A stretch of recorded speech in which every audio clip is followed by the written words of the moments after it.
What's going on, everybody? Welcome back to another episode of The Loud Bostonian. Apologize for not being able to do a video until now. It's been a crazy month since Christmas ended, and I just have not had the opportunity to get down here and do a video. So this is my first video of 2020, and it's a good one to start with because I hadn't really seen anything new. So this is going to be my review of Bad Boys for Life, the first movie I've seen in 2020. But before we jump into Bad Boys for Life, I actually want to touch base on the Morbius trailer that dropped.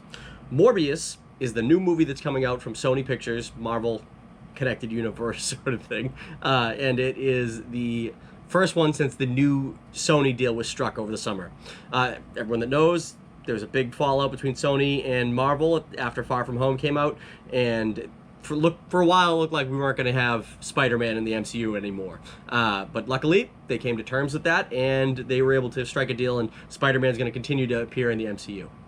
What was unclear after the deal went down was, what about the other films? Like Venom, we know that Venom was not in the MCU. Morbius was the next one that was coming out. So what was that? What were these films going to do in the Marvel Universe moving forward?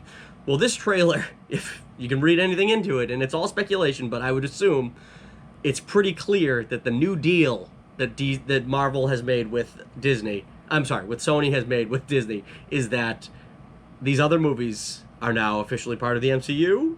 I don't know, but let's talk about the trailer a little bit. So the trailer is pretty good. I'm a huge Supernatural fan. I don't mean the show. I am a huge fan of the show, but I just mean Supernatural comic books, Supernatural shows, anything like that. Anything in the Supernatural world, it usually works for me. Morbius is a character that definitely works for me. I love vampires, so naturally a vampire type character in the MCU or in the comic book world is pretty friggin' cool. So right at the bat, Morbius is the kind of character that I could definitely get behind. My first introduction to this character was in the 90s Spider-Man animated series, and obviously that they took some liberties with the character from the comics in that, but it was pretty, as a kid, he stuck with me, and I always kind of dug him. And I remember the Marvel Knights, when they had that run of the comics where they had the different, darker supernatural elements coming into the Marvel comic world. I always liked Morbius in that.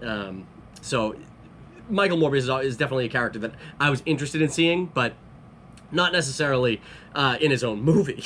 So when they announced that this movie was getting made, I thought it was a little strange, but not that strange when, at the time Sony's grasping for any hero they can get out of the Spider-Man universe that they own, and Morbius is definitely an anti-hero after Venom. He's probably the most popular anti-hero, so it makes sense. And plus, then you get to go in this whole new direction that Marvel hasn't really touched on yet, which is, horror or supernatural elements, really, except for Doctor Strange.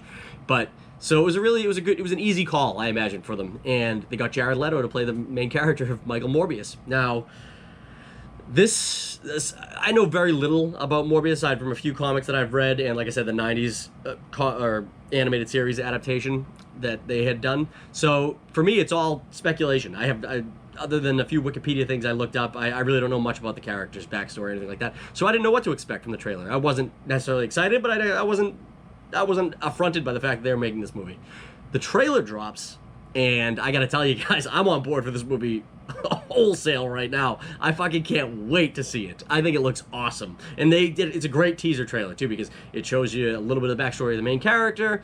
It shows that he obviously, the science background that goes into him becoming a vampire, and they show some of his abilities. They don't really hint at a story. They don't hint at a bad guy really, and it worked. It works for me. I was on board. They showed some stuff in the trailer which I thought was interesting. There's a shot in the trailer where you see Morbius moving really quickly and catching a red ball, which left like some kind of almost like a mist with it, like a red mist, and that was weird. I don't know, maybe it's just he's moving so fast that it shows that like that. But then in the very next shot, it shows him jumping wall to wall, which I imagine again is just super speed with a trail of purple mist behind him, which looked fucking dope. It kind of looked a little bit like the Nightcrawler scene from X2. When he's jumping around like that, but honestly, it makes sense. Vampire. Let's get some comic booky supernatural vampire abilities in there. So, and I don't know what Morbius can and can't do other than super strength, super speed, drink blood, that sort of shit. But so if they're gonna introduce some of these other things to make it more comic booky, I'm all for that, because I think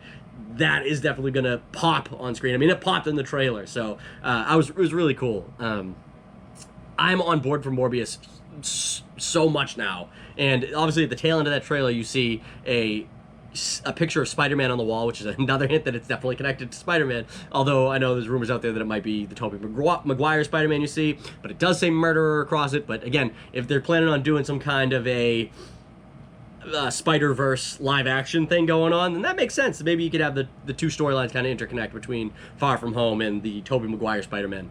But then at the end of it, again, another tie-in here, you see Michael Keaton's character, the Vulture. So, still in prison garbs. It looks like either he's just broken out of jail or he's doing some kind of a, I don't know, give back to society thing that they let prisoners do sometimes. And he talks to Michael Morbius. So he's definitely tied into the Tom Holland Spider-Man world. What that tie-in is to the MCU has yet to be seen, but I am excited for Morbius. I want to know what you guys think about Morbius. Let me know in the comments what you think about it. I think it looks really good. But now let's get into the Bad Boys review. Bad Boys for Life. I am a fan of the Bad Boys films. I own them on DVD. I hadn't seen them in years, to be honest. It's not really a pick up and watch kind of movie for me. There was a time that I really enjoyed Michael Bay's shooting style, and that time has come and gone, so I kind of leave those put away in their case right now. But I like the Bad Boys movies. I thought they were fun action movies at the time, and Martin Lawrence and Will Smith are obviously the big draw there. Movies don't have a lot of substance. The first one I like better than the second one, but again, it's all about the banter between Martin Lawrence and Will Smith. So if you like those things, you probably were excited about this new movie coming out. I, for one, was only kind of excited this movie was coming out. And obviously it was the first movie of January that I really want, or the new year that I really wanted, that I would have pulled me to the theaters to see. And I gotta tell you, I fucking loved it. I loved it. Like, I cannot tell you enough how much of a different, it's not a depart, it's so weird because it's not a departure from the original Bad Boys movies, but it is, because there's more story here. There's more character development. There's shit that is not in the other Bad Boys movies that they do in this one, that just little things that just make it a better movie than the other two. And it's by far the best movie of the trilogy, without a doubt. And the action's great. The comedy's still there. Will Smith and Martin Lawrence are fucking great. And if you saw in the trailers, Martin Lawrence has gained a little bit of weight since the days that he was throwing it with Will Smith in the 90s and the early 2000s, but honestly, it works. It works, and I know you get the Danny Glover, like Murtaugh, too tired for this shit kind of tropes that are gonna be thrown at anybody about the character development in this movie for that. But it doesn't matter, because just because it's a tired old trope doesn't mean it doesn't work depending on the character that's playing it. And Martin Lawrence plays the over-the-hill cop very well. He's hilarious in this movie, and the things that go on in this movie that, you know, add to their age and all this stuff, it really works in the favor of the cop movie, especially because Will Smith you held on to Will Smith a lot for the action in the original two, and it just makes more sense in this one because hasn't lost shape really, or fallen out of shape really. He's still the badass cop. He's got some mileage on him too now, but like, and they definitely play to that too. There's a good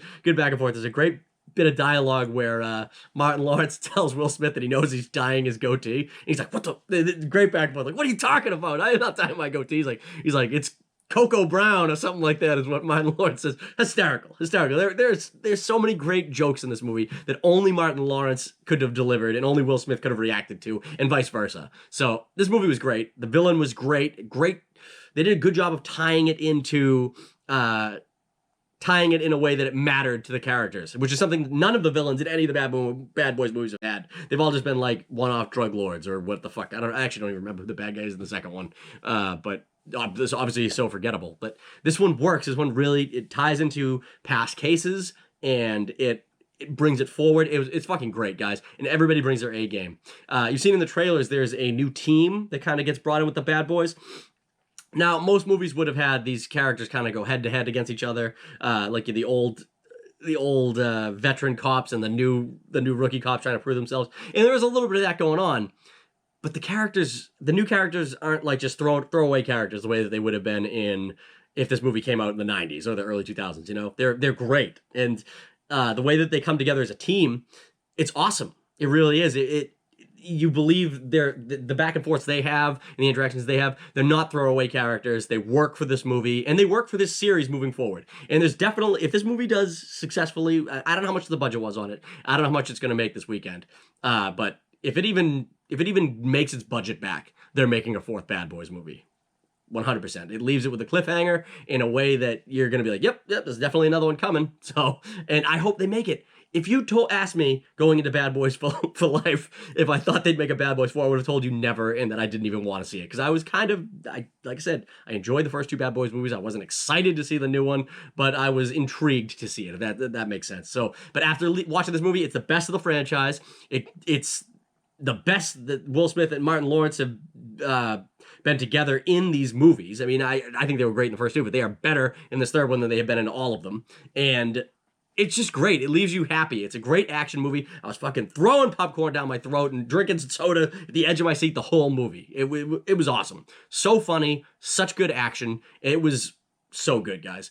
I would highly recommend running out and seeing this movie. There's really nothing else you're going to see unless you're going to go see Doolittle. So, which that movie looks like a big fucking stinker. So I can't imagine you're going to go and see that. But anyways, Bad Boys was great. I loved it. I hope you guys go out and see it. If you have seen it, let me know in the comments what you thought about it. If you like this video, please click like, subscribe to the channel. If you're new here, I will be giving you lots of content this year. There's a lot of movies coming out, and I have already pre-purchased my tickets. There's no way I'm not going to be doing my reviews. There's no way you're not going to be getting more content from me. So like I said, like the video, subscribe to the channel, and I want to know what you guys think in the comments about Bad Boys for Life and what you'd like about Morbius. For me, I like both of those things that I talked about today, and Bad Boys for Life was great. I can't wait for Bad Boys 4. I can't wait to see Morbius. Thank you so much. We'll see you later.